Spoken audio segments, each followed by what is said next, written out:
So when you're working with these troubled horses, you got to pick and choose your battles. What's most important? Well, if getting her doctored, she's got some skin rash from the sun and this and that, and if getting her doctored was more important than getting her gentle, then doctoring would have just made her worse and worse and worse. Every time you caught her, you did something to her. So we opted for getting her gentle and following the field so that we could put medicine on her.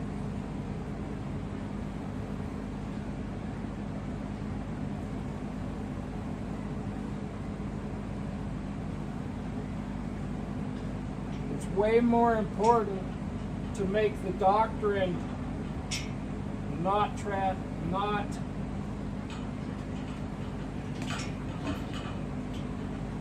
traumatize it to them, or every time you catch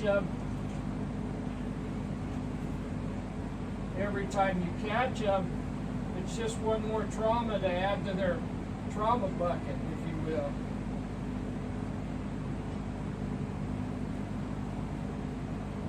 So we spent the time that we had to spend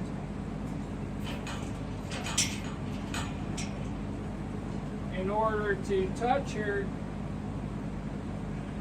It's like I put war paint on her. In order to touch her and doctor her,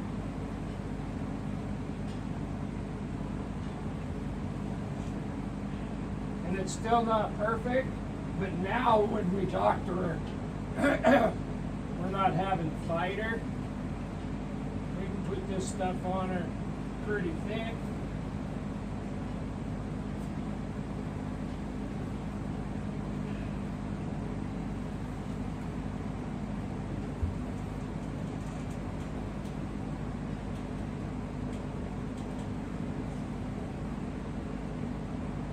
Doctor under her eyes. Doctor her eyes.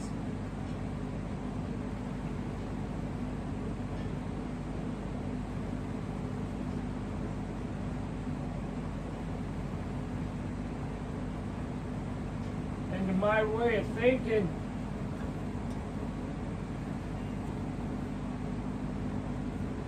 this is more beneficial.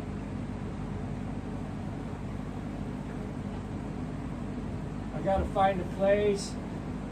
She gets saturated pretty fast. The amount of time you can spend doing this gets longer and longer.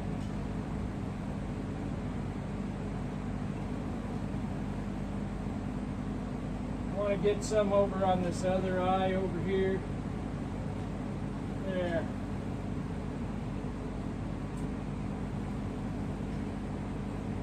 This stuff is like Solvadine with a little bit of fly repellent in it. And you can see where, and then I just take the excess that's left on, and I just wipe it on her skin. Every place that I can think of that feels dry. Put some more of this under her chest.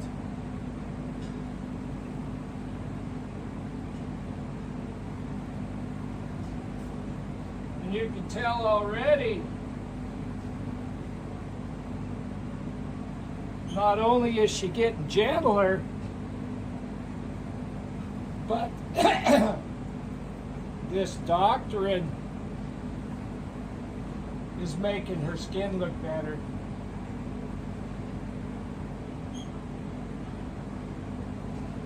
And no, she doesn't like it yet.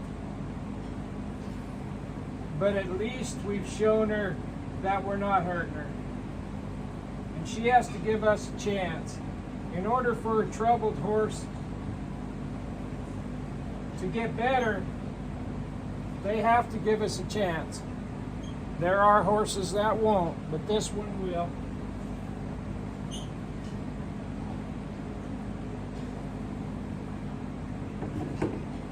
So, in my humble opinion, it was more important to get her to where you could touch her than restraining her and doctoring her. So her wellness, now she eats grain, so I can give her Sand Clear or I can give her Strongyne C. Now she'll let me touch her better than before, so we can put this skin stuff on her.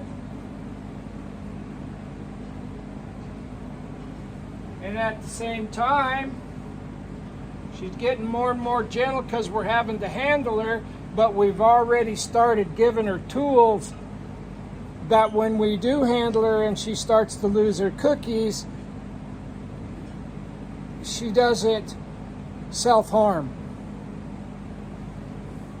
And when they're trying to get away because they think they're going to die, they will self-harm. And then we'd really have a doctoring job ahead of us.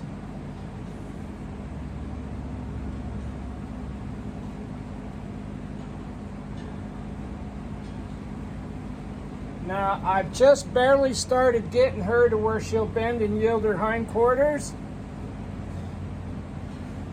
And I am using my flag to do that. She's really stiff, really tries to get away. But it's softening up. It's a lot better than it was. I'm going to pull her this way, get her to look at me, and I'm gently going to tap here. I usually don't knock body parts loose. Usually I'll just sit here and wait. But there, she moved her hindquarters. A blank slate, you could bend them, get them out of balance, and they will move that inside hind leg to regain balance. A troubled horse, like this one, she's stiff. She has no idea in the world how to do anything except resist and not give in to the pressure, just pull on the pressure like a feral horse. Horses are into pressure animals. Well, just by that little bit that you saw there, we are slowly but surely teaching her that she can bend and move away from us.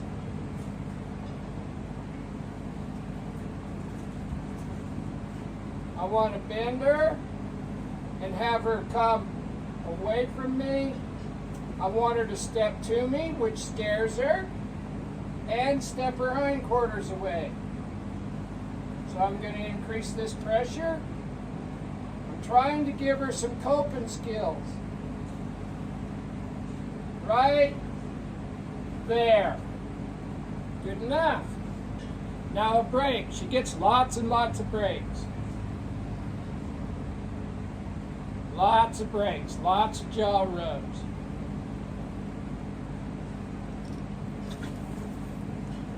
There's that pushing into pressure. So we'll get her to soften up here again. Right there. Right. I need that shoulder to step across now. Right there. She gets a break. You got to give her more breaks than work because she doesn't understand that what we're doing's not going to hurt her. I wish this was faster, but it's not. The only thing I can tell you about working with feral or troubled type horses that's had some trouble is you have to get step one before you can get step two.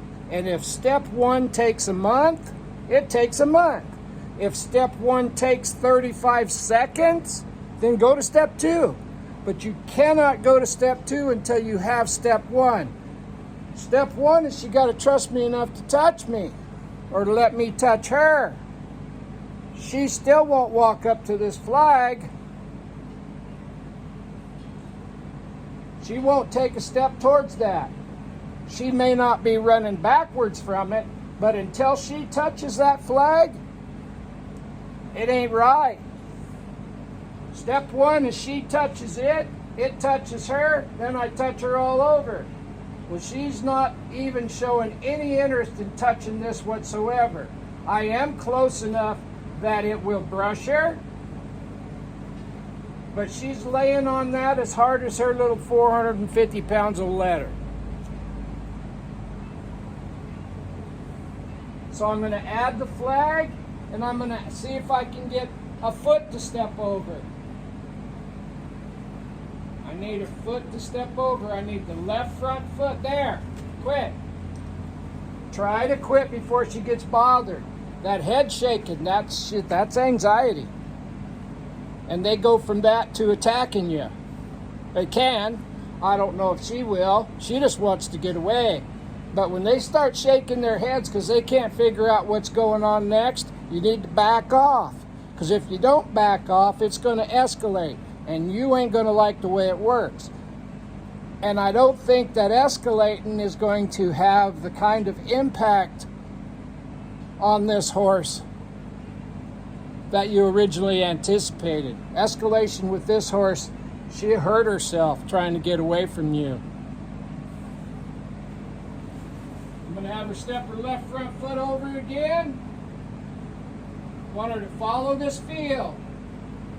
Right there. Good enough. That's outstanding. Give her a pat. Don't want to rub this stuff in anymore anyway.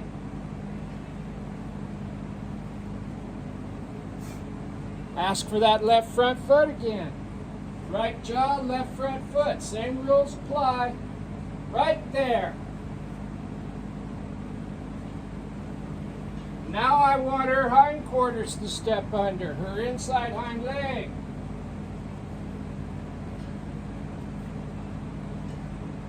And if I have to use this flag to help me, I will. Remember how we were tapping on it when she was backing around the pin backwards to get her to go forwards off that?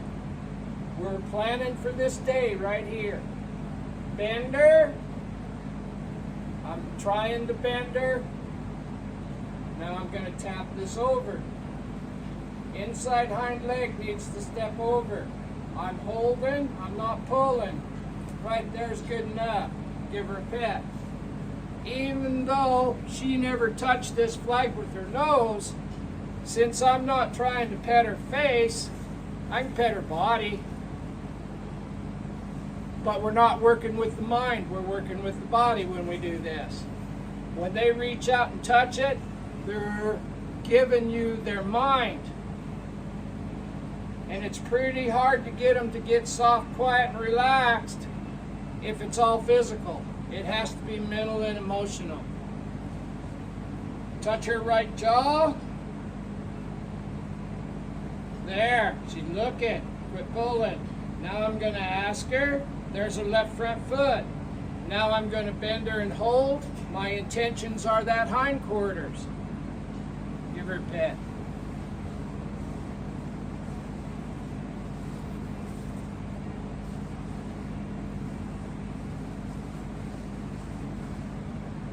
Now I'm going to see if I can get her to relax her head down. I don't know if I can.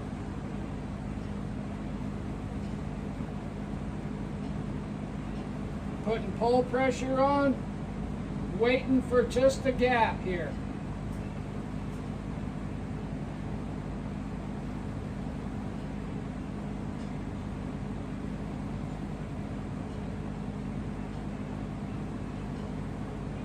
I'll try another thing.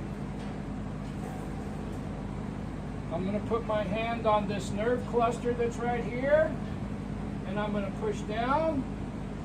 Put some pull pressure on her. Shake that neck. Try to loosen it up. I'm not rocking the face. I'm rocking this neck right here. Her little neck feels like a piece of steel.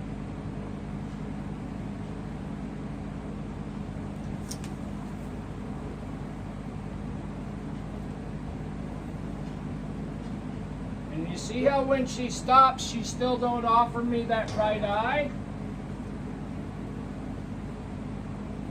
I'm going to come up here and I'm going to bend her head.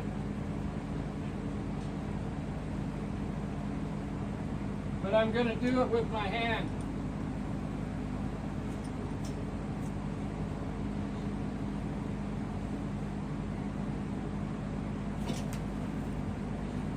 Or I'm going to try to.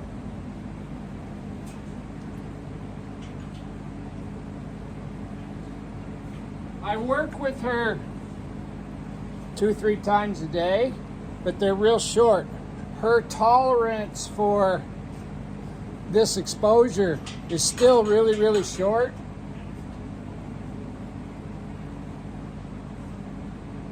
So instead of trying to get it all done in an hour, I might get one thing done in 5 or 10 minutes. I'm going to ask her to step to me again. Right, look at that foot there. Ask her to step to me again. Right there. Give her a pat. Did you see how she stayed counterbent the whole way? We got to get her looking where she's going.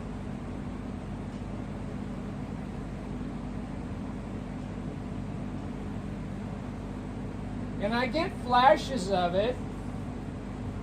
It just doesn't last long enough for her to get used to being that way. I'm going to take this over to the side. I want her to look towards her feeder.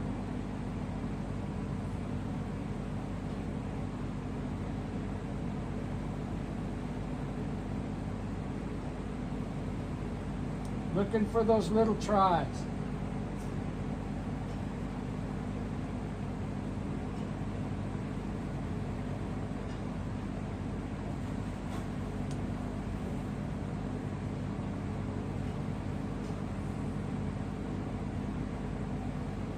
And the reason I spend so much time up on the face is because the brain's right there. And it's the brain that's telling her to freak out, not her body. I've got to get to her mind. Ever how long that takes is time well spent. There she's standing, but she's standing bent towards me. It's just a little bit, but notice those things.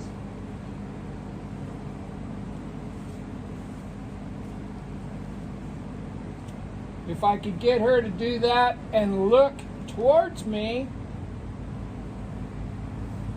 instead of looking away like that. There.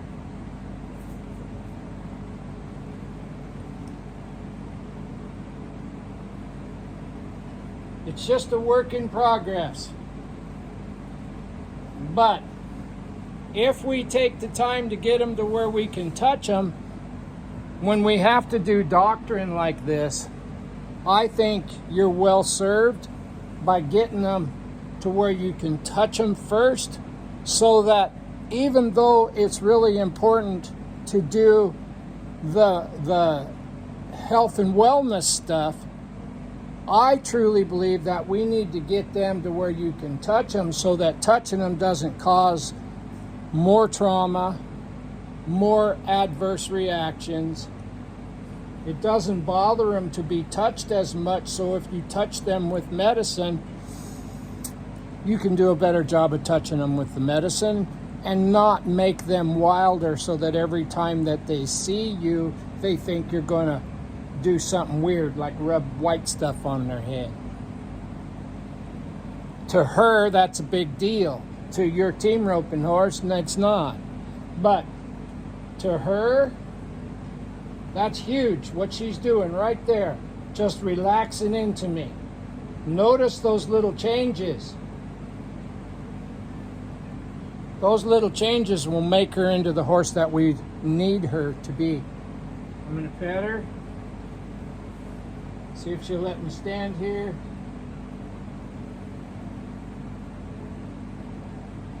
There. And so that's my thoughts on it. Of course, my way's not the only way, but It's the way I'm choosing to do it. And maybe you got one that's got a little sunburn or something on it, but it won't let you touch it. Maybe think about touching it first, then putting the sunburn cream on it. But in the short term, get it under a shade roof somehow. Get it out of the sun. Get it to where it'll eat grain so that you can give it medicine that has medicinal value to the compromised immune system. There she's looking at me, but you see how far away I am? I need that to get closer every single day. And it will. It will. If these videos have any value to you, please subscribe to my YouTube channel, Equine Kindergarten. Or if you're watching these videos on Facebook, please follow Butch Mowdy on Facebook. I really would appreciate it if you hit like and shared it. None of that stuff costs a dime, and I sure appreciate it. Thank you for your time. Bye.